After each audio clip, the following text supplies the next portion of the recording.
আমাদের মানচিত্র পাইছি আমরা যুদ্ধ করে। ধরেন আমি ব্যক্তিগতভাবে মুক্তিযুদ্ধ করার পরে বাংলাদেশ স্বাধীন হয়েছে, এই স্বাধীন দেশে ধরে আমি কিছুই পাইলাম না, আমি কোনো বড় চাকরি পাইনি, সমস্যা কি? আমি একটা স্বাধীন মানচিত্র পাইছি না, আমি একটা স্বাধীন ভাষা পাইছি না, ওরা আমাকে ধরে অত্যাচার করতো, ওইটার থেকে তো বাঁচছি, তাহলে আমার আর কি পাওয়ার? এটা অস্বীকার করে যে হেরা জালিম। এই যে বর্তমান জমানা এই 24 পরে এমন ভদ্রলোক আছে আপনার ওই টকশোতে যায় সমালোচনা করে, এই দেশে জন্ম অথচ মুক্তিযুদ্ধের বিরোধিতা করে। তাহলে এই 24 কারণে আজকে মানুষ মুক্তিযুদ্ধের বিরোধিতা করে। আজকে এই যে মুক্তিযুদ্ধ যারা আছে তাকে ভাস্কর্য ভাঙে, তাকে ছবিতে জুতা পিটা করে। এই চব্বিশ এই দেশের কলঙ্ক। এই বাংলাদেশের ক্যালেন্ডার থেকে 2024 সালের জুলাই মাসটা চিরতরে বাদ করে দিয়া 11 মাসে বছর করতে হবে, কারণ এই জুলাই মাসটা এলো কলঙ্ক। এই জুলাই মাসটার কারণে বাংলাদেশটা তস নস হয়ে গেছে জয়লা পুরা। এই জুলাইয়ের কারণে ব্যারিস্টার শাহরিয়ার কবিরেরা টকশোতে মুক্তিযুদ্ধের বিরুদ্ধে বয়ান করে।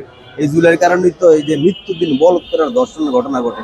আগে কি এরকম ছিল অন্ত? আমরা যেই দলই করেন একেবারে আপনার মানুষ হিসেবে আপনার কসম করে করেন, এই যে নিত্যদিন যে দর্শনের ঘটনাটি ঘটে, মানে একদম কম বয়স, আবার দেখছি মাঝে মাঝে অনেক আলেমেরা, হ্যাঁ, মসজিদের ইমাম, মজ্জম, মাদ্রাসা শিক্ষক, মানে এইটা কেমন জানি নিত্যদিনের ঘটনা হয়ে গেছে। অথচ পৃথিবীর নিকৃষ্ট দেশ আছে না ইসরায়েল, ওই দেশে মনে হয় এত কমন ঘটনা না, বাংলাদেশের কমন ঘটনা। তাহলে আমরা কোন দেশ পাইছি? কারে হরা কারে পাইছি? কি পাইছি? আমার একটা ভালো একটা জিনিস দেখান যে মানে একটা সরকার যাওয়ার পরে আমি একটা ভালো জিনিসটা পাইছি। আসেন না, আপনি দুর্নীতি কেন চলে না? 500 টাকার গাছের চারা দাম দেখাচ্ছে 1,00,000 টাকা, তার মানে একটা গাছের চারাতে 99,900 টাকা, 500 টাকা কি মাইরা দিছে। তাইলে বোঝেন দুর্নীতি কত প্রকার আর কি কি অনীতি আমরা দেখতে আছি। তারপরে চান্দাবাজির স্টাইলই দেন একদম ফ্লেট, মানে ছবির স্টাইলে চান্দাবাজি চলে।